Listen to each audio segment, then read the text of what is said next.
Women in the United States and in Western Europe are the freest and most liberated in human history. In many ways, they are not merely doing as well as men, they are doing better. Women's emancipation is one of the glories of Western civilization and one of the great chapters in the history of freedom.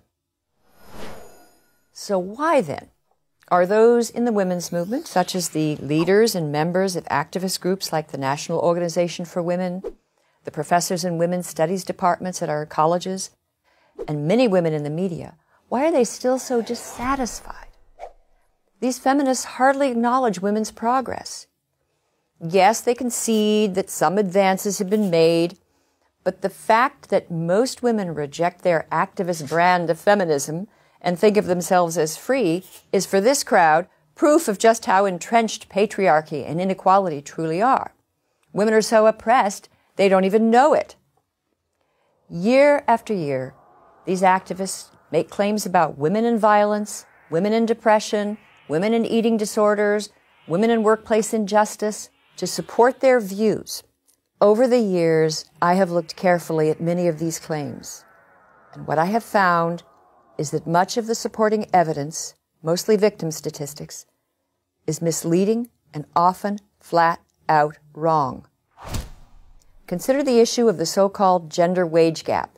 How many times have you heard that for the same work, women receive 77 cents for every dollar a man earns? This charge is constantly repeated by feminist activists and their supporters. Yet it is so deeply misleading as to border on outright falsehood. 23-cent gender pay gap is simply the difference between the average earnings of all men and women working full-time. It does not take account for differences in occupations, positions, education, job tenure, or hours worked per week. Now, wage gap activists and groups like the American Association of University Women or the National Women's Law Center, they say, no, even when you control for these factors, women still earn less. Well, it always turns out that they have omitted one or two crucial data points. Take the case of doctors. On the surface, it looks like female physicians are clearly victims of wage discrimination. They appear to earn less for the same work. But dig a little deeper beneath the surface, and you find that women are far more likely than men to enter lower-paying specialties like pediatrics or family medicine than higher-paying cardiology or anesthesiology. They are also more likely to work part-time. And even women who work full-time put in about 7% fewer hours than men. Women physicians are also far more likely to take long leaves of absence, usually to start a family. Now, there are exceptions, but most workplace pay gaps narrow to the point of vanishing when one accounts for all of these relevant factors. Now, how do the women's advocacy groups react to this? They insist that women's choices are not truly free. Women who decide, say, to stay home with children or to work fewer hours or to become pediatricians rather than heart surgeons are held back by invisible barriers or internalized oppression. According to the National Organization for Women, powerful sexist stereotypes steer women and men toward different educational training and career paths and family roles. But is it really social conditioning that explains women's vocational preferences and their special attachment to children? Perhaps in the pursuit of happiness, men and women take somewhat different paths. And isn't it more than a little patronizing to suggest that most American women are not free, they're not self-determining human beings? And here is common sense proof that the male-female wage gap is untrue.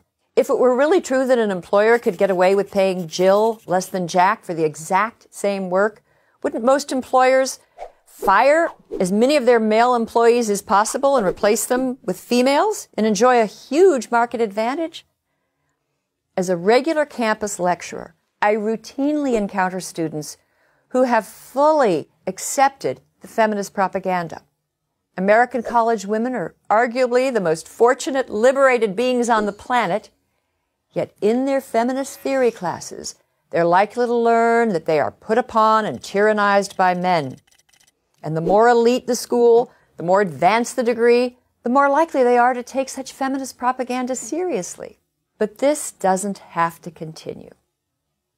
The time has come for young women to take back feminism, reform it, correct its excesses, repudiate the victim propaganda, get rid of the women are from Venus, men are from hell storylines, and begin the arduous task of correcting almost 3 decades of feminist misinformation. And women who are plagued by workplace injustice or sexual violence will be best helped by truth and solid research, not by hysteria and hype. And as a final piece of personal advice for young women, appreciate and make good use of the unprecedented freedom that you have. I'm Christina Huff Sommers of the American Enterprise Institute for Prager University.